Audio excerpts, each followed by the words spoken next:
with your body.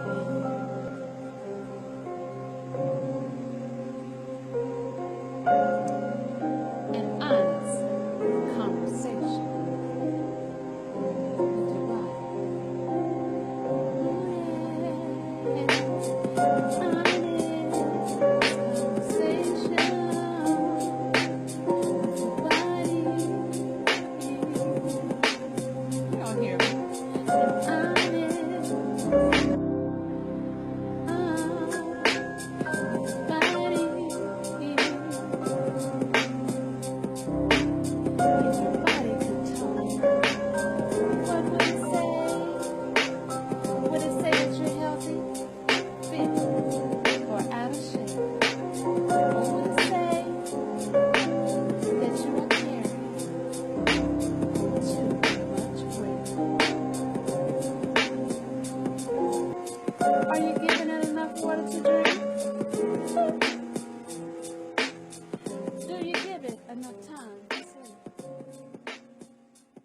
Hi, and welcome to my show, Enlifement. My name is Doc Honeycutt, and I am so excited tonight. I got my championship rings on, and when I have these rings on, let me tell you, that means I'm winning, okay? So tonight, I have a really special guest. Her name is Carolann Saracoo. She's a fitness instructor, and she is going to help us to keep those 5 pounds off for the holidays. We got the holidays coming up, so she's going to be very important to us. So everybody better listen up. So I want to welcome you. How you doing tonight? I am fabulous. Thank you. Thank you for coming. You're very welcome. I'm so excited. Yeah. So tell the world a little bit about who Miss Carolann is. I am a personal trainer, Yes. also a massage therapist, and they kind of incorporate the two. I have been a personal trainer for nearly 15 years now.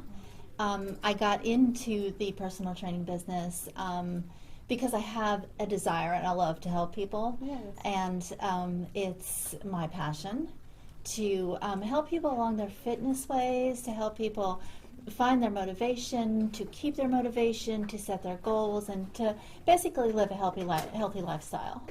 So when I come into your gym or the facility that you work in. So what's the first initial process that to help me to reach my goals? I ask you what your goals are. Okay. I ask you your fitness level, how much experience you have, and where do you want to start, and how much are you willing to dedicate to this? And those are the first 3 steps we take. And I let you tell me what you want, and then I take it from there. So give us some really important starter tips then. Have fun is the very first thing. Enjoy what you do. Don't do exercise you do not like. Don't go out there and try to be a runner if you're not a runner. Don't go lift all these heavy weights and think that you're Hercules and you're not. Just have fun with it. And if you need help motivating, find a fitness partner, join a class, get somebody that's going to hold you accountable and make friends. We call them gym friends, and they hold you accountable. They make you show up, and when you don't, they ask you why you weren't there. So that's a good motivation. Yes, it's it really is. Good motivation. Yes. So what kind of techniques do you all use? I know I'm a runner myself, but I kind of waved a little bit because I wanted to try something different. So I went to a trainer, and we were doing like intervals where we would be wide open for like 20 seconds, and then we would take a break. So can you tell us a little bit about what we're trying to get to do? That's high interval intensity training. So that's very good. And if you're a person that has limited time to work out, then you can do it in 20, 30 minutes.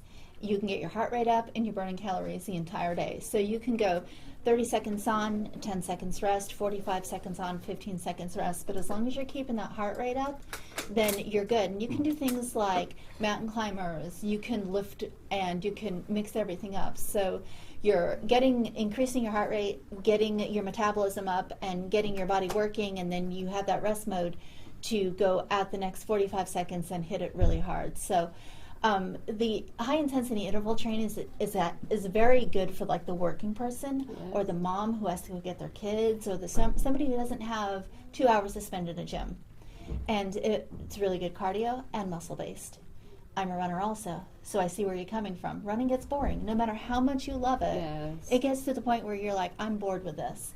And so does everything else you're doing. If you are a lifter, you want to incorporate some cardio. HIIT training does that too. So it covers a lot of aspects of the fitness world, and everyone can do it because you do it on your level. How long does it take? It doesn't take 2 to 3 hours to be in the gym. It does not. So what is like a great time to achieve what you want to achieve as far as 30 it goes? minutes. 30 minutes. If you're working for those 30 minutes, not on your cell phone or talking to the person next to you. If you're working for those 30 minutes, 45 minutes if you really want to increase that cardio base. But you don't need any more than that. You're building muscle, you're increasing cardio. Good heart health is about what it is. You're getting that heart rate up, you're getting that blood pumping, and you take that with you for the rest of the day. So let's talk about stretching. Stretching is very important. Tell us why. It's a huge key to recovery, first of all. A lot of people stretch prior. Yes. Be careful with that. You don't want to stretch cold muscles. The best thing to do is warm up for 5 minutes, stretch, elongate those muscles, and make them work for you, and they work better for you, and they also build really good bone strength. Strong muscles build strong bones, healthier life. Look right there and tell them that they didn't get it. You want me to repeat that? I want you to repeat Strong it. muscles build healthy bones, build a healthier life. See, I told you we was going to set you up for healthy success, right? Yes. Let's talk about diet. How important Diet is is very important. Okay. But diet isn't going to rule your life. Everything in moderation is fine. Don't go on some crazy fad diet. Don't cut out carbs. Don't eat this. Don't eat that. Enjoy yourself. Do it in moderation. If you like pizza, have pizza Friday night. Just eat 1 slice. Don't eat 10. If you like chocolate cake, have a piece of chocolate cake. Just a small piece, and don't eat it every night. But nutrition is important. It's 90% of how your body functions. People tend to not eat enough food when they're working out and dieting. They tend to skip breakfast, which is the most important meal of the day. It boosts your metabolism. It jumpstarts everything. It gets everything working in your body. Mm-hmm. You have a good breakfast, go work out, and your body's going to burn calories all day long. If you eat a donut for breakfast, that's going to stay right there. Yeah. It's not going to work for you. That's- So people protein, healthy fats. Right. Yes. I was going to say, people don't understand, like refined sugars, they go into the body and they just go haywire, and turn into fat if your body does not use them. But like our good fats, proteins, things that are good for you, they go into the body slowly, and our bodies use them just like gas in a car. Our bodies use it up, whether it's energy or just burning it up. So it's a difference between choosing your foods, make the Yes. right choices. Make the right choices. Eat enough food. Don't starve yourself. If your body's hungry, it's telling you it's hungry for a reason. Right. Feed it. You need fuel to function. And it'll tell you what you need, really. Your will. body tells you what you need if you listen to it. It will. It will. And once you get used to eating that way, once you get into that lifestyle, it becomes a routine, and you don't want that other stuff because it's going to make you sick.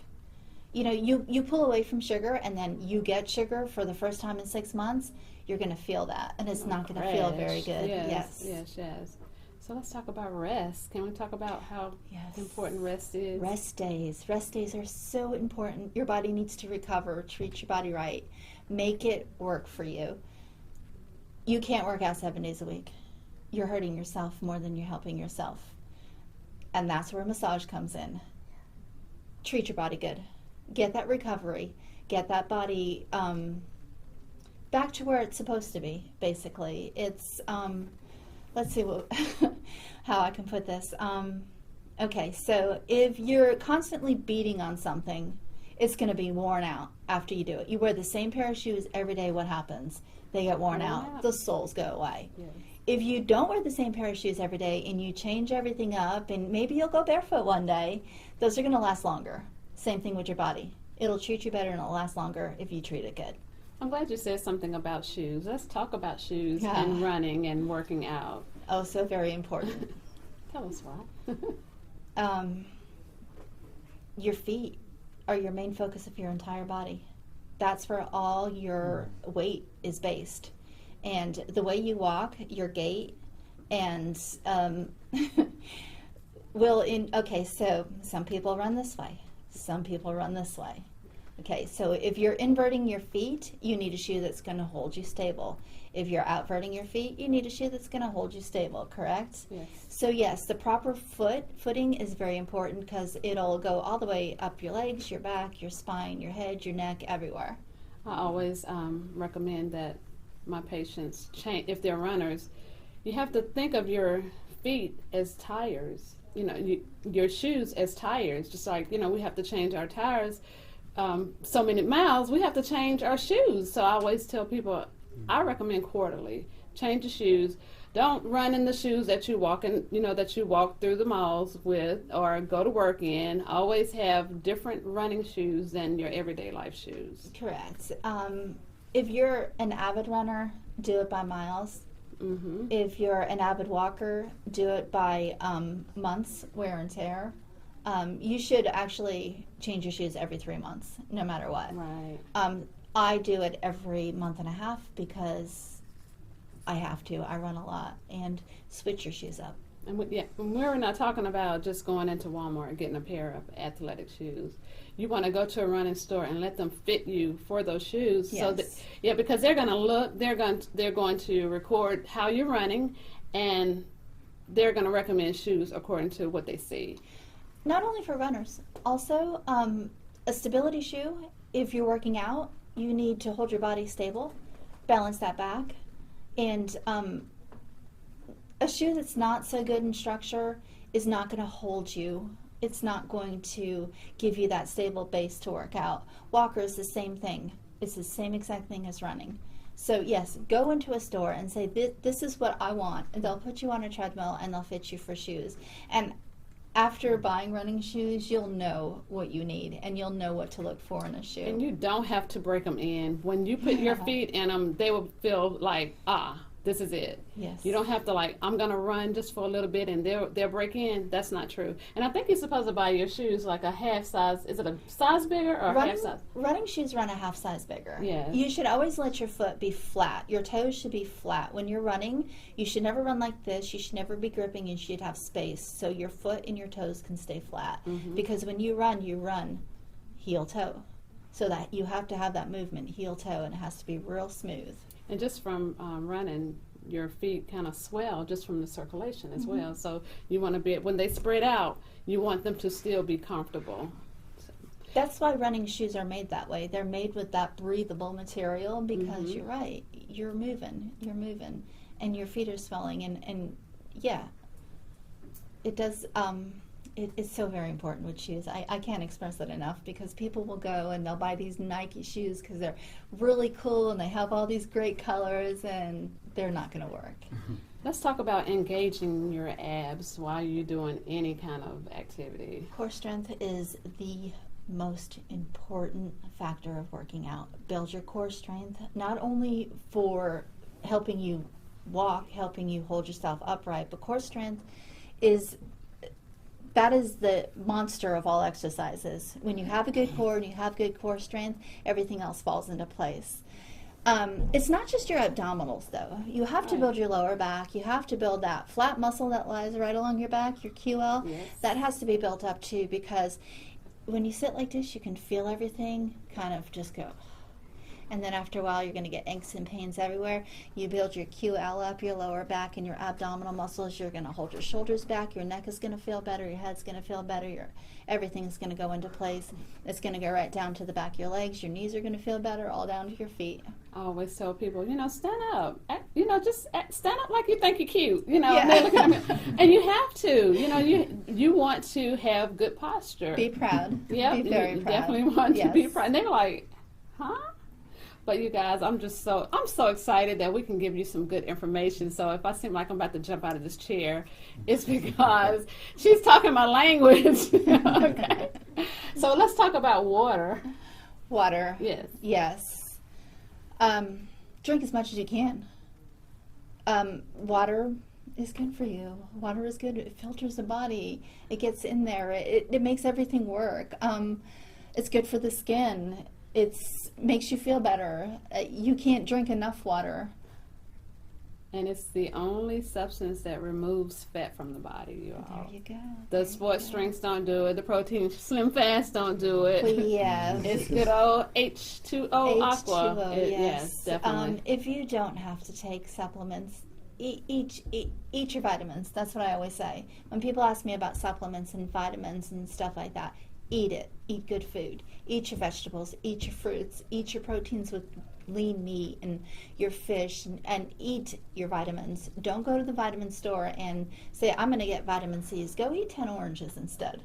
And I'm exaggerating. Don't eat 10 oranges. Right. But eat your You've been vitamins. in the Yes. But, on that note, know what your body needs as far as, like, I might need 10 oranges, but Carolann may not, so know your blood profile. Know what your body needs. You don't want to give it what it does not need. Our bodies make minerals. Our body, so if our bodies make minerals, you don't want to give it too much of something that it don't suppose to, don't need. And it'll let you know. Yeah. When you have too much of something, your body will let you know. Definitely, yes, know what you're craving, know why you're craving it, and know what your body needs. Go to a nutritionist. And, sit there and learn these things. You can learn them online. There's so many good things that you can learn online about nutrition if you take the time out to figure out who you are and what works for you. And that's the most important. So let's talk about how important getting proper sleep at night is. Rest is important. You don't function if you don't rest. You have to have that downtime. When your body's sleeping, it's rebuilding. It's rebuilding muscle. It's rebuilding focus. You know how unfocused you are when you're tired. Your body feels the same way. Yes. Go to bed. Sleep. Shut the electronics off. Shut the phone off. Shut the TV off. And just rest. Take a deep breath and go to sleep. I don't have problems sleeping. Sleeping is my favorite thing to do. I don't either, because I pop all day. I'll be getting it. But let me tell you this. Your healing hormones are secreted between the hours of 10 p.m. and 2 a.m. So you definitely want to be asleep within that time, because you want your body to heal. You want your body to be ready for the next day when you get up. You want it to, run properly. So it is very important that we get our sleep. And you talked about massage therapy. Can we hit on that for a little bit? Absolutely. Okay, so you work them out and then you then give them therapy? I do. Sometimes my massages turn into a workout too, though, but just for me. Yes. Massage therapy is a good healing tool for the body. You know as well as I do that when therapeutically, when you get the proper massage, you should get up off that table feeling like I've just taken everything out of you and you have no worry in the world. And that's the best feeling. If you've never had a massage before, I recommend go get a nice therapeutic soothing massage and let those muscles just heal. It feels amazing, and it takes all those toxins out of the body, and it makes you get up off that table and feel like you want to go take a nap. And then a couple hours later, you feel like you can conquer the world. You feel amazing. And of course, there's different aspects of massage. We have a sports massage, which you can incorporate a lot of stretching, which is my personal favorite. I love doing sports massage because I can find a muscle that needs to be stretched, loosen that muscle up, stretch it out, and send you on your way feeling amazing. Also, give you stuff to do afterwards. I give homework to most of my clients. Get homework. Some of them like it, some of them don't. Some of them listen, some of them don't. But I can tell when you come back. I was going to say, can you tell when they have not done their homework? Yes, the foam roller is my favorite. I love the foam roller. If you can get on a foam roller, you can stretch everything from your neck all the way down to your toes. And those of you who don't know what a foam roller is, it looks like one of those noodles you put in a swimming pool. Just triple it. And it's hard foam, and you lay all your body weight on it, and you roll back and forth those muscles. We were talking about sleep and how important it was. Yes, we were talking about how your body needs to rest, and we were talking about how it is important for your body to rebuild as it's sleeping. As you said, between 10 p.m. and 2 a.m. is when your body starts to rebuild those minerals and everything. So shut everything off, like I said. Go to sleep. Relax. Do yourself a favor. And go to sleep. Go to bed. Don't just go to bed. turn the TV off, sleep, and meditate and go. Oh, meditate. clear your mind. Yeah, I was yes. going to say, how important is meditation? Meditation is amazing. And this is something that needs to be practiced. It's not something that you can just do, because everyone has a problem clearing their mind. And the best way to meditate is zero distractions. If you have to lock yourself in a room, some people meditate in a bathtub. I meditate in a bathtub. I fill my aromatherapy. I have my Epsom salts, my dim lights, my candles. That's my meditation time. Bring yourself down, way down, relax, clear your mind, get that whole day out of your system, and breathe. So let's talk about aromatherapy, since you brought it up. A lot of people don't know about them. Lavender is something that is very calming. Lavender is a good thing to have in your bedroom. It helps you sleep. It brings that peaceness to you. Eucalyptus is a good stress reliever. I often recommend, I have a eucalyptus spray that I usually have in my car, or I'll put in my room when I'm working, just to take that stress out. The day's not perfect, your life's not perfect, you're going to have those stressful moments, and that is something that aroma, that kind of stress relief, you just breathe that in, take a nice deep breath and release yourself, and it helps. Peppermint, you want to feel energized, go get the peppermint. That's a good, peppermint spearmint is a good energizer too. I like sometimes if you mix a few spices, like if you take some oregano and a little bit of this and a little bit of that, and kind of just zest yourself up a little bit. That's good for that. So aromatherapy, it works. I mean, it does work. Yes, it works. It really, it controls that mood for you. Whatever you're feeling, whatever you need, whatever you want to be, just get that. So are there any contraindications, for a person that may not be able to use aromatherapies or massage therapy as well? Is there a reason why allergies or okay. Well, is there a reason why a person couldn't use the aromatherapies? Well, you're not ingesting it, so and if you don't put it directly on the skin, you'll be fine. Somebody might have a reaction to the aroma of it. I don't really ever see that happening. It's never happened to me, but I always ask, are you allergic to any essential oils, or does anything bother you? And as long as I don't put it on the skin, which I don't directly contact the skin if I have aromatherapy, I just want them to inhale it and breathe it in. So I don't generally come into any contraindications with aromatherapy. How about massage therapy? Is there any contraindications for massage therapy? Oh, there's 1,000. There's, you have different illnesses, different sicknesses that you have to be cautious of, any kind of heart conditions, high blood pressure, questions you should always ask and be aware of. And you as a client comes in, your massage therapist should be aware of any kind of medical history you have. If you're on any kind of heart medications, high blood pressure medications, surgeries, any kind of recent surgeries, yes, everything should be full disclosure to your massage therapist, so we know how to treat that. If it's just an area, you can still get a massage, we stay away from it. If it's medication, it could be we can't put heat on you, or we have to shut the temperature on the bed off, or there's certain things that you can't have with high blood pressure or a heart condition. So yes, medical history is very, very important. Now, are there many different types of massage therapy? Absolutely. There's sports massage, there's Swedish massage, there's deep tissue, there's there's numerous trigger points. I can go on forever. Ever.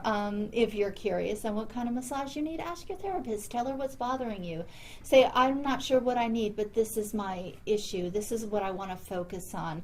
And your therapist should be able to say, oh, well, you need a sports massage today, or let's just relax because that's what you need today. So if you get to know your therapist and you tell your therapist what's your issues, what your focuses are, what you're looking to get out of the massage, then that massage therapist should get you onto a program where you'll know. And it may not be the same all the time. One day you might need a deep tissue, but you might come back to me next week and be fine with that. And let's stretch you. Let's do reflexology, or let's do trigger points today, or let's just relax you and let's put you in a nice, do some aromatherapy. Maybe we'll do a foot scrub on you and just put you in a good mood before you leave. So it all depends on what your focus is and where your ailments are. How often would one need a massage? Depends on your activity level. I have once a month people that only need to come once a month, and then I have people that come see me once a week that need to come see me once a week. So it depends on your activity level, your issues, on what you're working with. I myself would love to get a massage once a week, but unfortunately, my lifestyle doesn't permit it. But me, as I'm training for a marathon right now, I should get a massage once a week. I should let somebody come and stretch me out, stretch those muscles out once a week. But you should discuss that again with your massage therapist, and they will put you on a good program. So let's talk about aftercare, like after you get a massage. What are some of the things that people should know at home that comes in, that has never had a massage before, and they leave, they're sore the next day?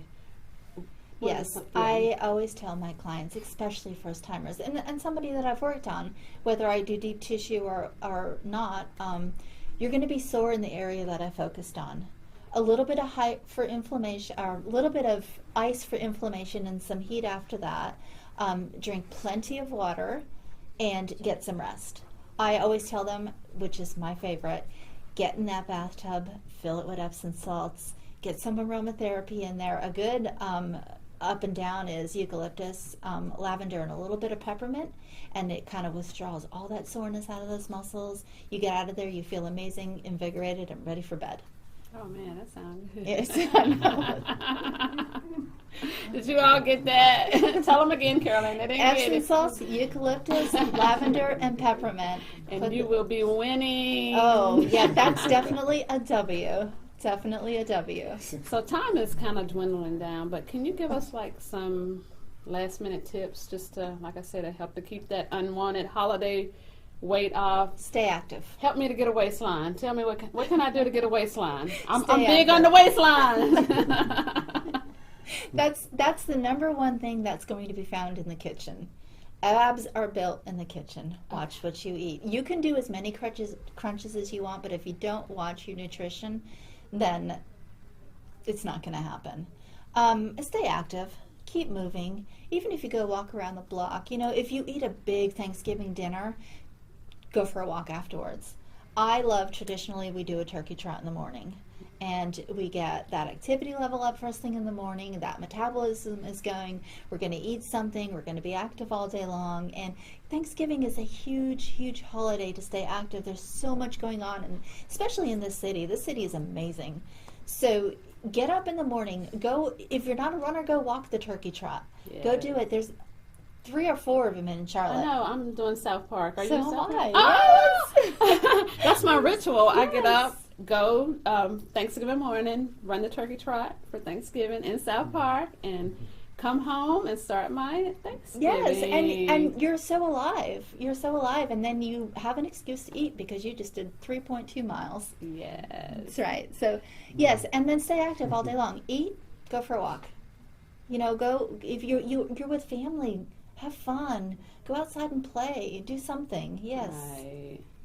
So that's our show, you guys. Thank you so much for joining my show, Enlifement. And like I said, you know me, y'all know my personality. Anybody that follows me on Facebook Live know that I get real excited about some good stuff. So I know I'll be about to jump out the chair and everything, but it's just who I am. I know I'm a doctor, but, I always stress, we have fun, we laugh, we jump, we pop. So on that note, we're going to call it an evening. Thank you for joining us, and join us right here on Wednesdays at the Wake Up Call Network, my show, Enlifement. Thank you.